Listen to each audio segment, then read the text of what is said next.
What is there to say about the black box, other than it's simple to understand and simple to use, and yet I don't find myself using it so much. I think it's because I find myself enjoying doing more damage overall than having some type of health benefit. I mean, people complain about the Liberty Launcher doing no damage whatsoever, and although I do sort of agree to some extent, at least it does more damage overall than the black box. And although the probability of you surviving with the black box is slightly higher than using any other rocket launcher, your total damage output is much less than anything else, and as a result you might find yourself outmatched in many cases. Unless of course if you're using the right secondary. So in this video I don't just want to talk about the black box but also the best loadout to use it with. And believe me, many of you might be familiar with this loadout. But first things first, let's go over the stats of the black box.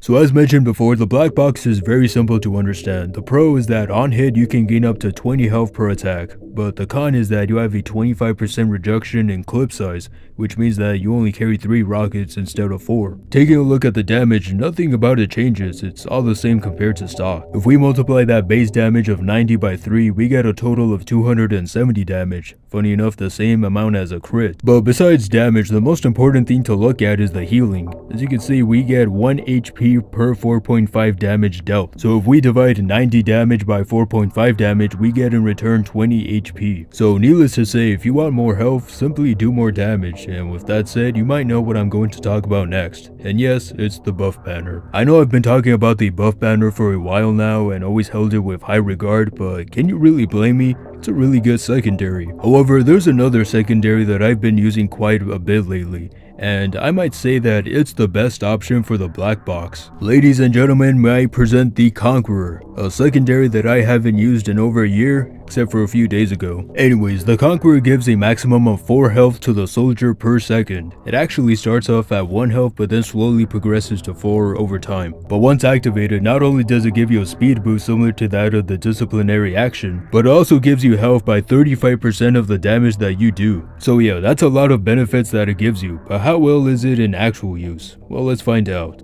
This gameplay that you're seeing right now is either my second or third time using the Conqueror, and believe it or not, I was dominating in both the first and second round with it. First time using it over a year, I was terrible at it, but after I got the hang of it, man was I having fun with it. I mean, if I wasn't being healed by the medic here, I would say I would still be doing fine because I was getting huge amounts of health, not just from the black box but from the Conqueror as well. I should also mention that the rage meter is a lot easier to fill up because unlike the buff banner or the battalion's backpack where you have to do 600 damage in total, you only need to do 480 damage for the Conqueror. This also makes it more lenient to players who die too early before they fill up their rage meter. So yeah, this loadout is really fun to use. Now I know I don't usually talk about melee weapons all that much, but I have heard people say that the escape plan is a really good option for this loadout.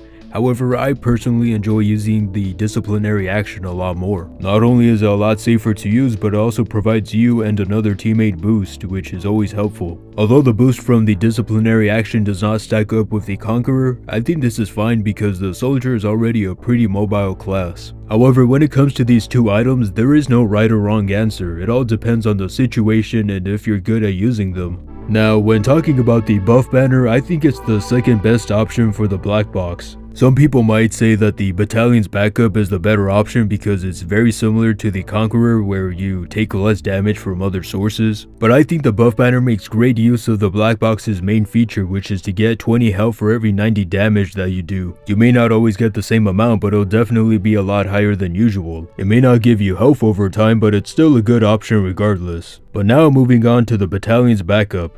I really don't have much to say about this. It gives the soldier an extra 20 health, and upon activation you take 50% less damage from sentries and 35% from other sources. Needless to say, this is the soldier's version of the vaccinator, but for everyone. In my opinion, I think it's a good secondary if your team is short on players who cannot provide health like medics or engineers. But there's always that one player who's able to make it work with almost anything, not just the black box. But regardless, if I choose to use the black box in the future again, I would just stick to either the Conqueror or the buff banner. So that's pretty much all I had to say about that. I know this video is a bit shorter than usual, but the black box has been talked about heavily in the past and there's really not much for me to say about it. Most players know what the best loadout for it is, so providing you information on how to use it is quite difficult. For me personally, I would use it for defense instead of offense because you won't have to deal with sentries all that often. And although you can take down a level 3 sentry with only 3 rockets, it does leave you vulnerable because now you have to reload entirely. But no matter how you choose to use it, it's up to you because even the worst item for one person can be the best for another. Anyways, have a good day.